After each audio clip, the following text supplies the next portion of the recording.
Watch it, boys bracing. Here we go, and go hard. And go hard. Very good.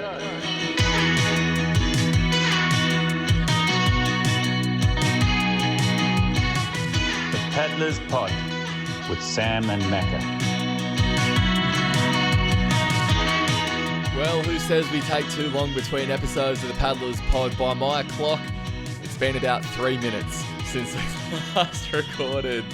Hello and welcome back to the Paddler's Pod. My name is Sam Jordan, and as always, joined by number 26 in the world, and that is Mackenzie Heinard. Macca, how have you been? How have you been in the last 3 minutes since I spoke to you? You know what? I'm feeling better than 26 in the world. Mate, you certainly look it as well. Now that we've got an extra hour into you this morning, you're starting to look a little bit more alive. And we're getting up and at 'em too, because while the World Championships have been dominating the spotlight, and we did just break that down on the last episode of the Paddler's Pod, there has been plenty happening in the surf ski world as well.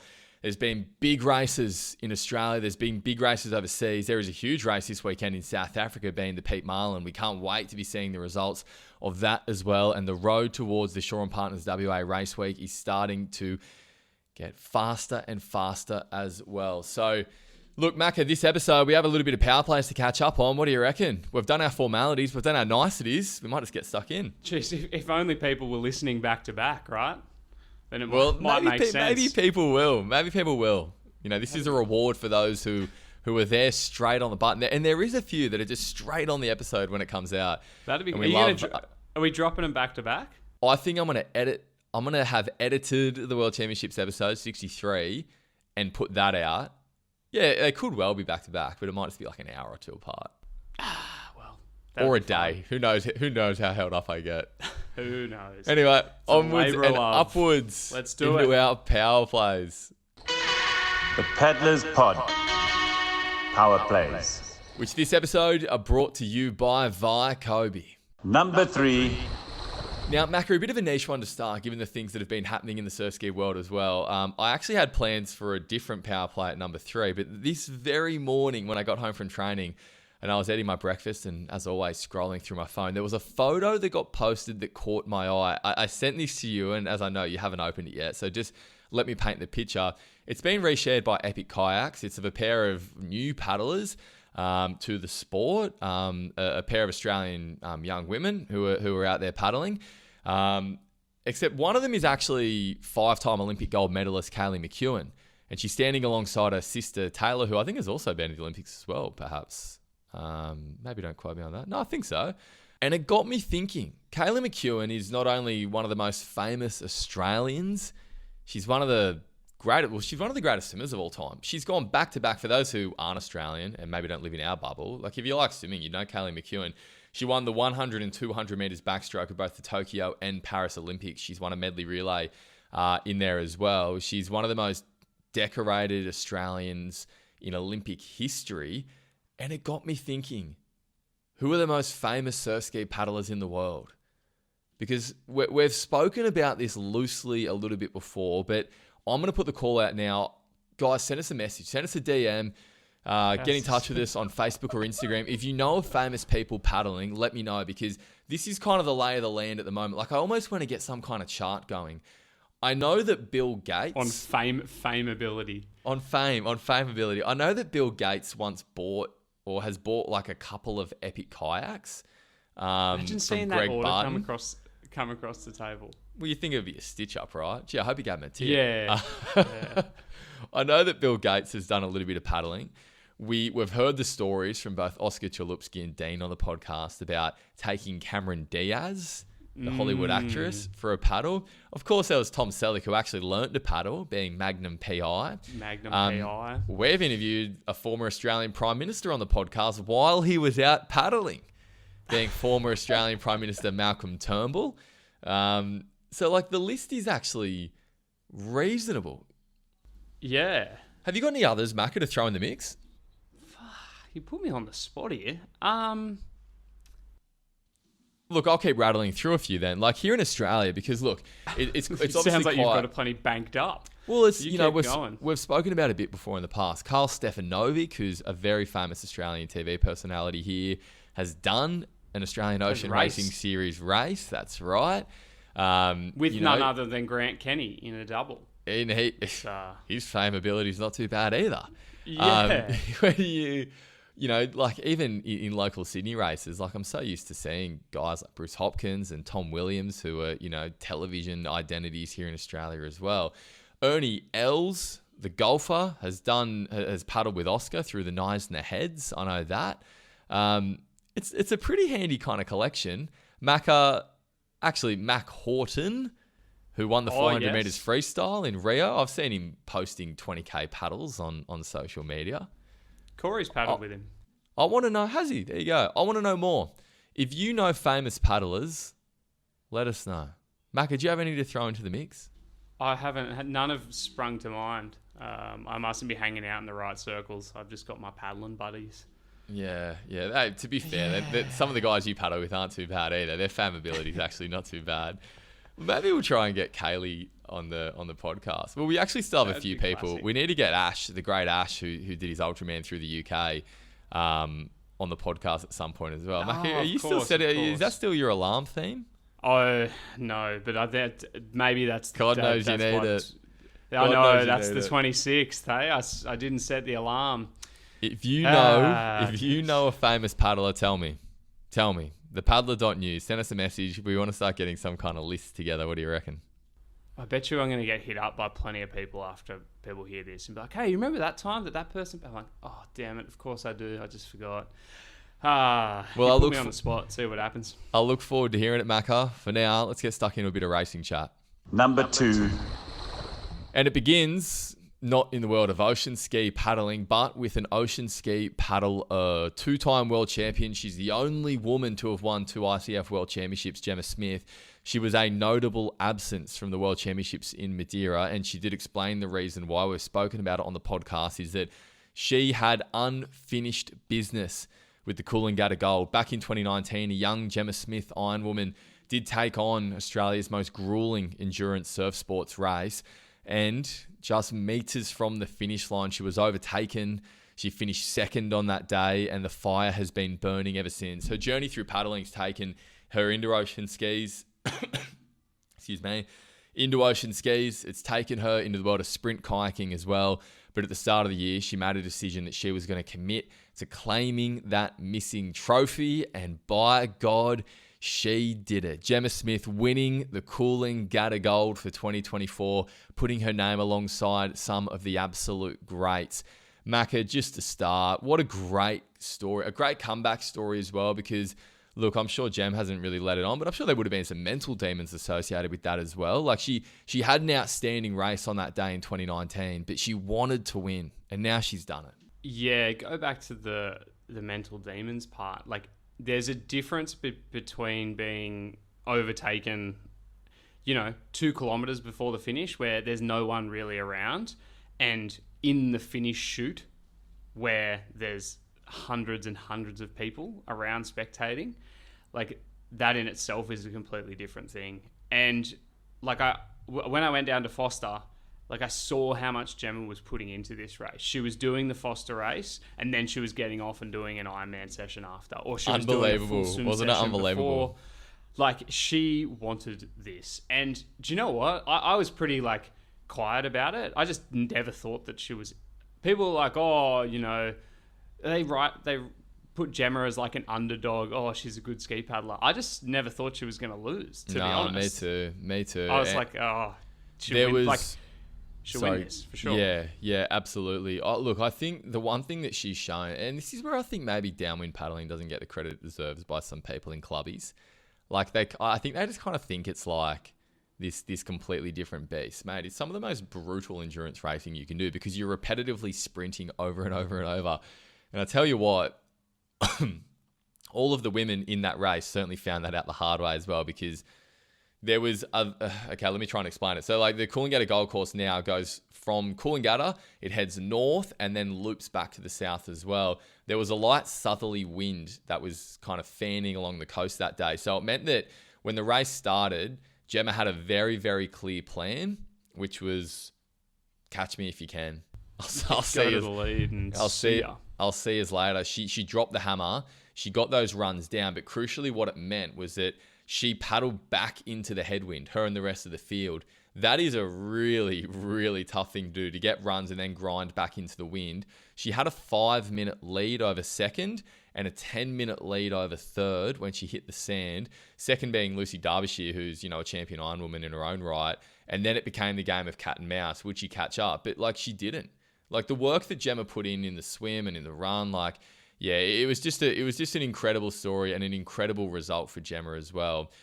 I think there's one thing that downwind paddlers around the world have experienced over the last few years, and I think everyone in surf sports experienced that on that day, which was you ain't going with Jemma on that ski, right? Just unbelievable.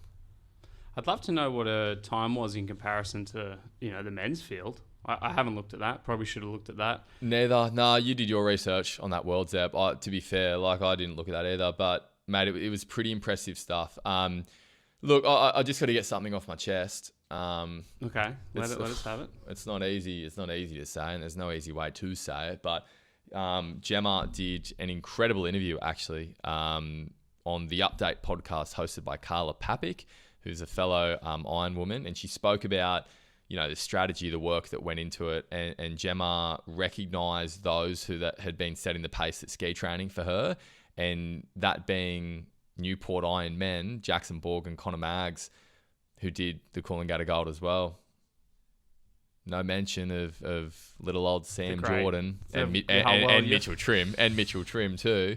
It's been pointed out. I think maybe next winter I'll remember that. Few sleep-ins perhaps next winter. But we're as a sport, as a discipline of paddling, we're all so proud of Jemma, because it's always so good. Like when we see our paddlers go to the Olympics, it's so good to see one of our own just jump across and take some souls.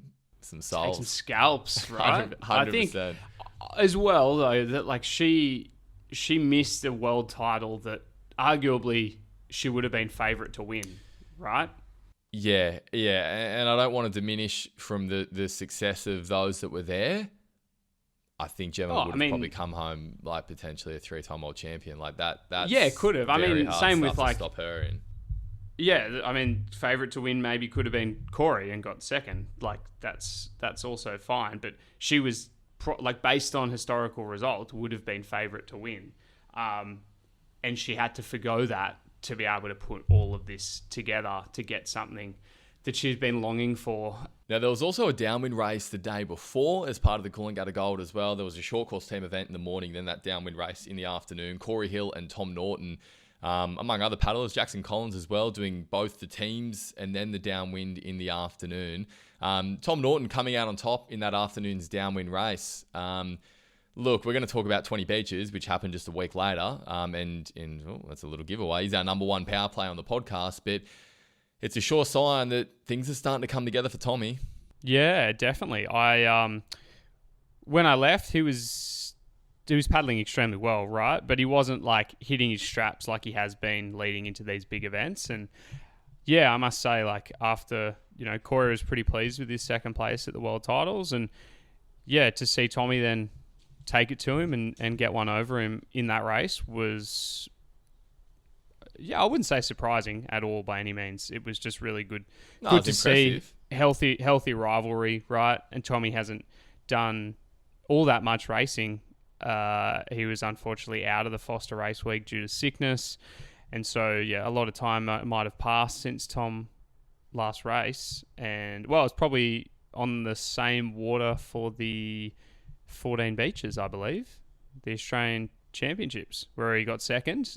Corey won, and now he's gone one better. Really cool to see. Shows that he's definitely in the right place leading into these larger events in the back half of the year. Yeah, that's right, Macca, and it also set the stage for the Shaw and Partners 20 Beaches Ocean Classic, which is our number one power play. Number one. It's Australia's longest running downwind event. It's pretty impressive, and it was celebrating its 30th instalment this year in 2024. The Shaw and Partners 20 Beaches Ocean Classic drew plenty of interest this year. Of course, it was also Dean Gardner's Australian Championships that he did put the title on the race as well, so there was plenty of interest in it. But again, it was an old reliable Formula 2. We'll start with the man. It was Corey Hill, who did win his 5th 20 Beaches title. He knows that stretch of coast so well, and he certainly showed that on his way to victory. He finished ahead of Tom Norton in second. Oscar Jones with a really impressive paddle in what is his first stop on the Australian Ocean Racing Series so far this year. He was in third. Jackson Collins just behind in 4th place in his first downwind race in, well, a pretty long time. Michael Booth rounded out that top 5. Look, Corey now has the 2nd most 20 Beaches titles, only behind the great Tim Jacobs, the king of the Northern Beaches, who has 7 to his name. Macca, the context of this race obviously coming in was that Tom had beaten Corey just 1 week before. This was 2 weeks after the World Championships as well. So no doubt there would have been a little bit of fatigue in Corey, making that trip home. And Tom, when he got to the finish line, just said to me, I had no answers to that. Corey was unbelievable. Yeah, I mean, and by, I don't know if you're going to speak to it, but by Corey's response, he said, like, yeah, it was a good race. Like, in his thoughts, he put everything together, and he said it felt pretty good. And so when Corey's saying that, yeah, there's not much that's going to answer that. Or you really have to be on your game, putting together your best result if Corey's putting together your best performance if Corey's putting together his, right? The first thing Corey said when he came across the line was actually, and it's not even November yet, which I thought was quite funny in reference to his Mr. November title, but it's certainly starting to click as well. He did so breathlessly when he came across that line. It was a pretty substantial gap by the end, and I think the difference maybe between this 20 Beaches title and other ones is that, like, from what it sounds like, he had it won a very long way out. That last 2Ks coming around Barrenjoey Headland can be a real grind when you're battling someone, but he wasn't battling anyone. And now he's just starting to look towards the Shaw and Partners race week. He's looking towards Hong Kong. He wants more titles there. It's a numbers game, isn't it? 520 Beaches. It's astounding. We spoke about Darv on the last episode a little bit, and remember when we had that conversation, is Corey the greatest of all time or something? And Darv had said, he needs a couple more titles. We're certainly getting them. Is this going to be the year? Yeah. I think Darv wanted one in South Africa too. We might have to start crowdfunding that. True. to get him over to South Africa. Look, Tom Norton, aware that his season's only really starting to begin. He can take plenty out of that. Oscar Jones was a standout for me, Macca.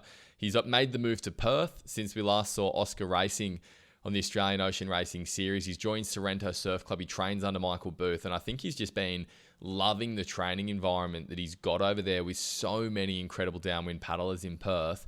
We speak about them all the time, and they come into the spotlight at this time of year too. Oscar just having made that step up now.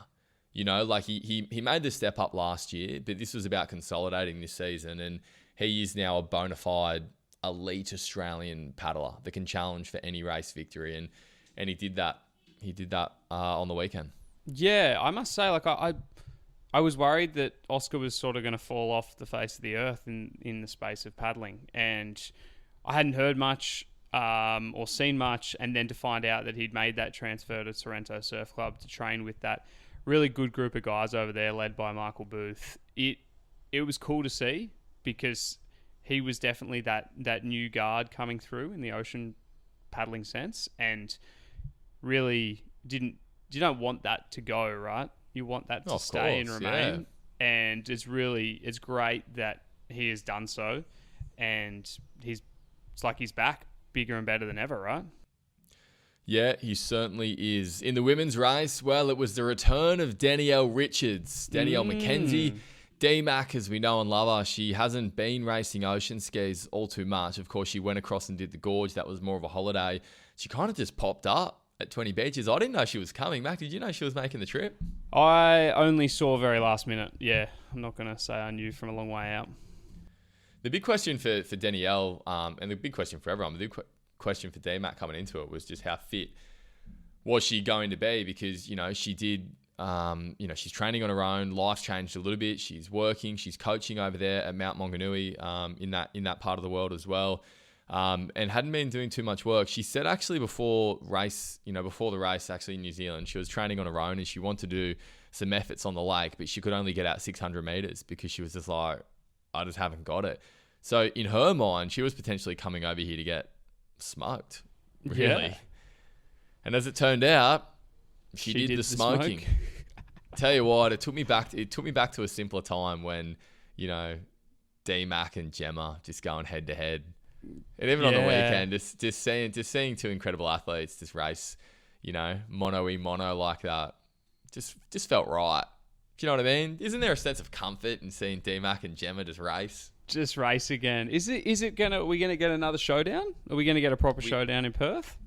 We are going to get a proper showdown in Perth. So for D-Mac, this is what this trip across to Sydney from New Zealand was all about. It's only a 2.5 hour flight, as she pointed out, 3 hour flight. But she said she just wanted to build a bit of confidence. She certainly got that. She's actually going to go and do Hong Kong, D-Mac, and then she's going to do the Shaw and Partners WA race week, which she couldn't do properly. Like, she was in Olympic training last year, so she couldn't get back in the surf ski. This year, we've got a hell of a fight on our hands as well because, D-Mac was unbelievable on the weekend. Like, her ability to grind in those kind of results, in conditions rather, I just thought was, really, really impressive. It was Jemma Smith who finished second. That gap in the end was a little bit under 2 minutes, which, did blow out on the day. But, I asked Jemma how she was feeling after the race, and she said good, but she didn't say it with that usual Jemma energy, which actually probably makes me think she was feeling flogged because that was 6 days after the Coolangatta Gold. Yeah. So, look, in her words, she's like, I love this race. I live here now in Sydney. Like, I wouldn't want to miss this race, but I think she knew she needed to go and have a big rest after that. Yeah, definitely. It's going to be... Yeah, you wonder, she's going to come out all guns blazing, I feel. Like, all that work she's done, she's going to be able to rely on that. The whole way through that race week, right? Having such a big base is really going to pay dividends, I feel, in all of those races leading up to that big doctor. Yeah, it's a really good point. Like, I'm really excited to see, I'm excited to see every race, but, I'm really excited for that WA race week because... the standard of racing is going to be so high, particularly in that female category as well. Not that it hasn't been in other events, but just minutes ago, we were speaking about the World Championships. And it's as I said, there's absolutely no shadow. There's no asterisk on Kira's victory. Like, Kira was unbelievable and she may well have beat Danielle and Jemma if they were there. But could have easily. At a time when Jemma smokes the surf sports world and wins the Coolangatta Gold, and then gets smoked by D-Mac, it kind of makes you just wonder, and this is where I come back to with the whole, I'd like to see worlds once every 2 years, is because when you've got the best athletes or some of the best athletes in the world racing in other surf sports events at the very same time, what does it say about your event? But look, I'm getting a little bit off track. They were the top two. Third place was Hannah Scully, the surf iron woman competing in 20 beaches for the very first time. A couple of minutes back. She's getting ready for the end of the year as well. She's going to do a few ocean ski races. It was Phoebe Woodhouse, who was about 27 seconds behind Hannah in fourth. And then Caitlin Rees was fifth overall. She is the daughter of Matthew Rees, who so many paddlers know right around Australia. And she's still under 18s. That was really impressive. She was 30 seconds exactly off Hannah Scully in third. Scully's an incredible surf sports competitor. Mate, Katie Rees could be anything. She could genuinely, and that was actually the comment Mitchell Trim made to me after the race, was that he's like, man, she literally can pursue whatever she wants to, whether it's downwind paddling, whether she jumps in a kayak, whether she's the reigning under 17 Australian Iron Woman champion as well. So plenty of potential there, plenty of options for her. I think mate, plenty of untapped ability there. I think she could go into anything that she really wanted to, whether it's in the ocean or on land. But it's cool to see that depth as well coming through that field where they're starting to be closer as well. Not just, the winner wins by 5 minutes and then the rest filter in. It's like, well, there was, a minute and a bit between D-Mac and Jemma, and then there's, a little bit to go, but then those time variations are starting to become narrower and narrower, and we're seeing more depth in Australian paddling, which, is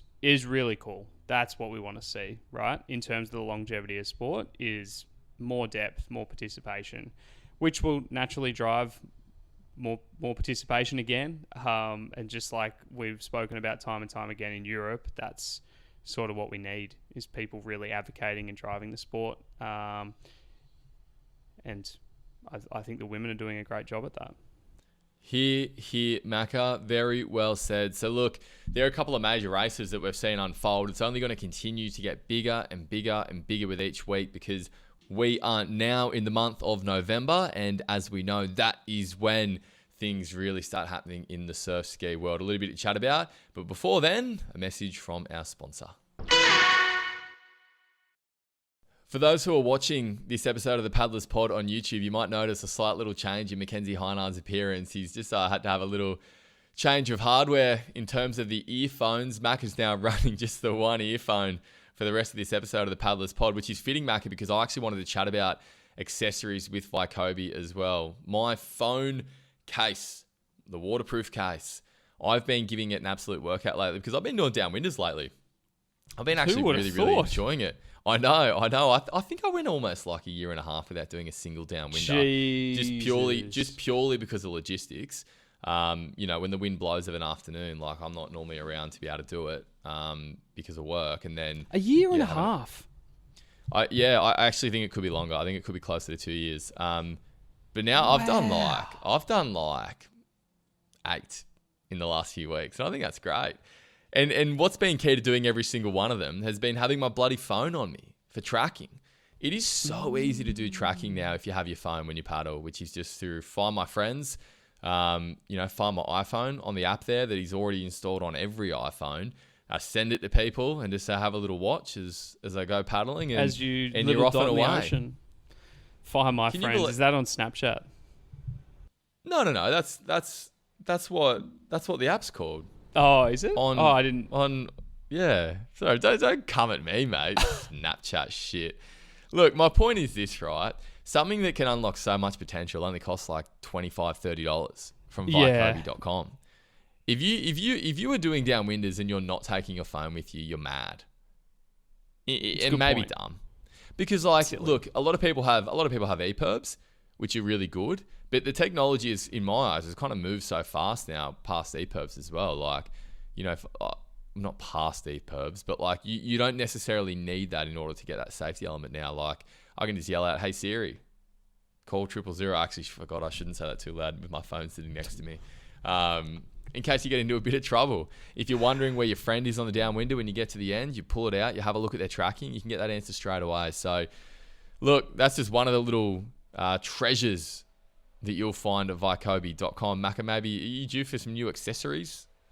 I think that's, you know what, you've hit the nail on the head. I've actually run a Catalyst iPhone case, which are incredible in their own right. I've tried and tested numerous waterproof cases because I try and keep mine in one the entirety of the time. And the Catalyst ones probably have a bit of a shelf life of about a year. I don't know if they're meant to go in salt water. And not naturally, with all things water, all things, weatherproof, they've got certain little gadgets that stop the water getting into, charging ports and stuff. But the more and more times you open them and close them, they start to break and deteriorate. I'll tell you what won't break and fall apart, and that's Vaikobi's phone case. I know, because I'm stuck now because Catalyst have stopped making iPhone 13 standard phone cases for waterproof, and I don't really want to go buy a new phone just to get a new phone case. So what a perfect little fix. $30 phone case will solve all my problems. And that is just one of the accessories you can get for Vaikobi.com. Check out their full range as well as their UV range and their V cold range at Vaikobi.com. Macca, it's all just starting to feel a bit real, isn't it? Like I mentioned, the weather is starting to get warmer. I'm paddling in shorts and a t-shirt. In Australia, that's when you know that the big races are starting to come. And we're in the month of November now. They're here. And we're here. Do you feel it? Jeez, I thought you were going to punch this thing out pretty quick. We're still recording in October, but we will. It's Halloween, hey? We will be there in November. It's the 31st. It's the 31st of October, mate. I'll get it out tomorrow. Give me a break. I love it. Bit of foreshadowing, but you're right. It is, and it's funny though how it's like it comes around so quick and then it's gone so quick.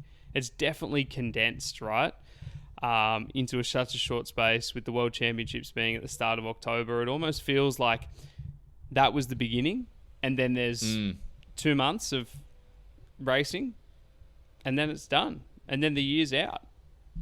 And then we go again. Big race this weekend, which is the Pete Marlin, of course, in South Africa. That race is in South Africa. Yeah, you know what, you're right. Like, I know the Cape Point Challenge is held in plenty of esteem, but if we're talking about, like, you know, international standard race distance, it normally is around this 25k mark. And the Pete Marlin serves up probably the tightest racing that we see every single year. Like, we always see someone get smoked on the rocks. I just wonder someone's going to get smoked on the rocks. Look, you think all the South Africans have learnt their lessons from watching people do it. Oscar Jones is over there. He's going to be having a race. He is over there. So Oscar's not just racing the single, he's also going to be racing the double with Mark Keeling as well. Wow. And he was absolutely buzzing to get over there. And, mate, I'm really interested to see how he goes as well. I reckon me too.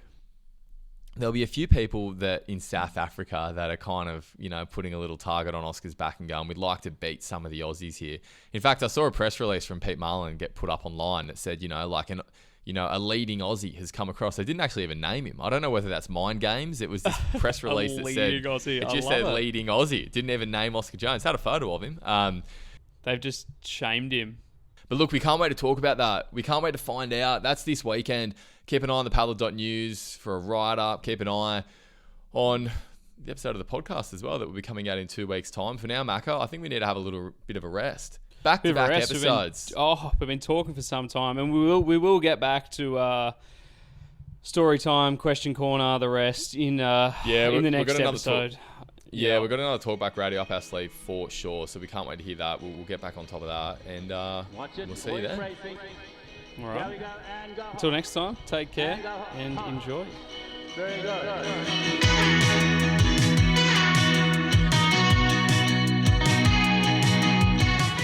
The Paddlers Pod with Sam and Macca.